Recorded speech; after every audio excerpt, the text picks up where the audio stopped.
Il m'a pas répondu. Oui, toi qui es toujours pendu à ton téléphone, tu l'as même pas eu le temps. Oh, il y a des jours comme ça. L'important c'est que vous soyez là. Bah oui. Et il va le lire, il va le dire entier. Comme ça, vous allez l'entendre mieux. C'est le moment de parler de On est là. Il va rester à la bibliothèque de Fernand. Ça s'est bien passé.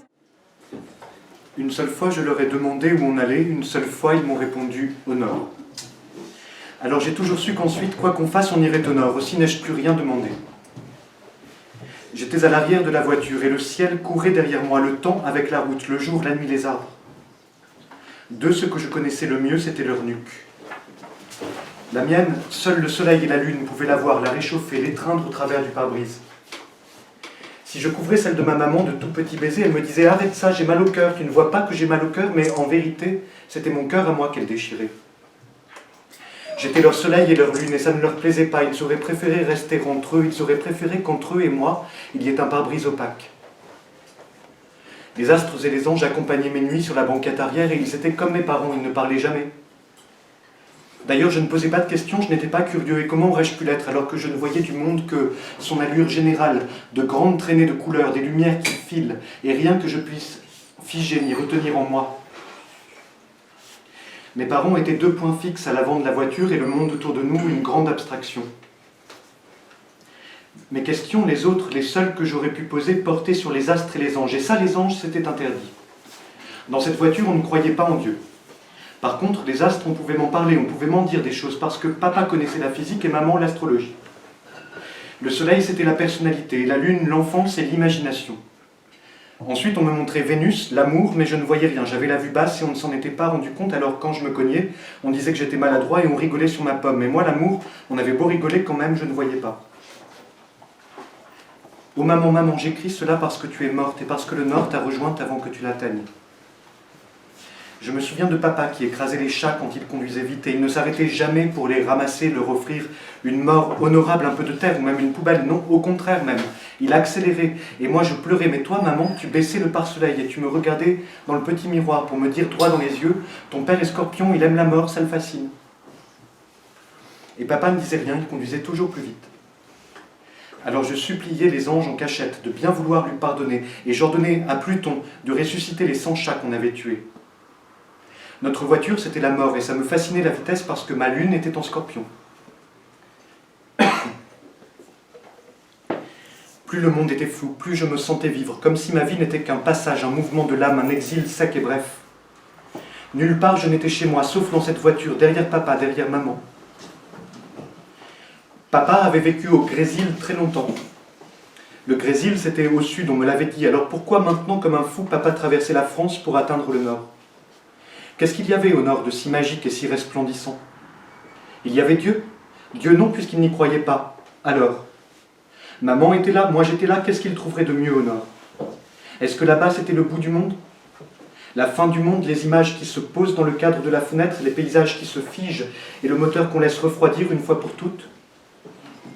Au nord, la neige, la glace, le scintillement des étoiles sur la terre en suspens. Là-bas, le monde finissait et l'univers tournait toujours. C'était ça la légende de la banquette arrière, c'était que tout mouvement se perdait dans l'espace, c'était qu'un jour tout finissait. Oh maman, maman, pourquoi tu ne m'as pas dit que le Nord c'était comme le reste, c'était juste une destination, juste un point sur la terre qui tournerait toujours, et qui tournerait sans toi même quand tu serais morte? Pourquoi la fin ce n'est pas le repos, mais au contraire la souffrance qui se traîne comme un ange égaré? Maman, tu étais cancer, un cancer te rongeait la poitrine et tu perdais la tête, maman. D'un coup, dans la voiture, tu disais n'importe quoi, tu frappais papa avec tes coudes pointus, tu m'insultais, tu disais que moi, tu ne m'avais jamais voulu, et puis tu ne disais plus rien, tu nous regardais bizarrement. Alors tu me prenais dans tes bras et ton cœur palpitait, je sentais ta poitrine battre contre mes yeux, tu disais « c'est Neptune en poisson, je fais n'importe quoi ». Contre mes yeux, ton cancer, ton mal, tes ténèbres, et je ne voyais plus rien, je t'entendais juste respirer, et quand tu respirais moins vite, enfin, tu défaisais notre étreinte, et je voyais tes yeux baignés de larmes, et c'était seulement pour voir ces yeux-là, pleins de larmes, que j'acceptais qu'on interrompe notre étreinte. C'était seulement pour te voler cette émotion, c'était pour tes beaux yeux noyés. Alors je pensais, sans toi, je serais mort, maman, et tu retournais t'asseoir à la place du mort, sans toi, je serais mort sans toi.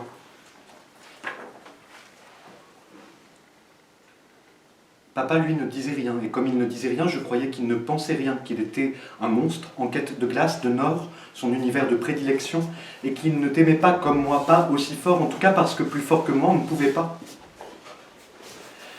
On allait d'une ville à l'autre, on baissait les sièges de la voiture pour dormir dedans. Tu demandais toujours, ça ne t'ennuie pas qu'on ne soit pas à l'hôtel, qu'on n'ait pas de maison?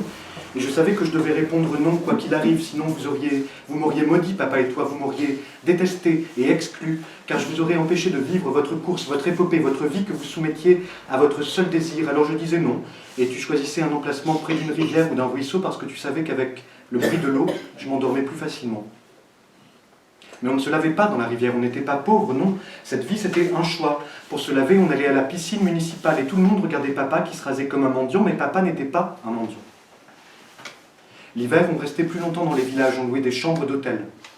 Mais jamais de chambre d'hôte, sûrement parce que vous ne vouliez pas vous trouver chez quelqu'un. Vous vouliez être chez tout le monde, vous vouliez disparaître, vous ne vouliez croiser personne qui vous rapproche d'une existence normale. Dans les hôtels, les lits étaient toujours trop mous, trop droits, et je ne pouvais jamais m'endormir alors que tu avais décidé. Papa était l'un des derniers forgerons. Les usines faisaient appel à lui pour lui donner du travail, mais lui non, il n'acceptait jamais. Ou alors des missions très courtes, et ça ressemblait à un caprice, mais c'était une nécessité. Il lui était arrivé de succomber à 2 ou 3 de ses offres. Alors on louait une maison, mais au bout de 3 mois, il fallait reprendre la route et vite, et de toute façon, ça n'avait pas d'importance, on n'avait pas encore acheté de meubles à nous. Il y avait le Nord, cette obsession qui nous tenait toujours en mouvement, en fuite, en vie, en liberté. Papa fabriquait de petites pièces de forge qu'il vendait suffisamment cher pour qu'on tienne une semaine sans rien demander à personne. Maman, toi dans les astres, tu prédisais l'avenir aux gens qui te payaient pour ça. Tu donnais aussi des cours particuliers, et quand ce n'était pas aux autres, c'était à moi que tu t'en prenais. Tu m'as appris à lire très tôt, à écrire très tôt, à compter très tôt. Tu voulais que je sois en avance sur tout le monde, que jamais je n'ai besoin de l'école et que tu me suffises. On le savait, l'école c'était la mort. L'école ça voulait dire rester au même endroit de septembre à juin. Et ça, ce n'était pas envisageable. Ça voulait dire aussi apprendre quelque chose de quelqu'un d'autre que toi. Et jamais pour rien au monde je ne t'aurais été infidèle. Il aura fallu que tu meures pour que les autres m'intéressent et encore. Et encore, depuis que tu es morte, j'ai l'impression de ne rien apprendre, de recommencer toujours les mêmes erreurs avec la même naïveté. C'est parce que sans toi je suis bête, parce que c'était toi qui tenais la carte dans la voiture et qui indiquait le chemin à papa tandis que moi je me laissais porter.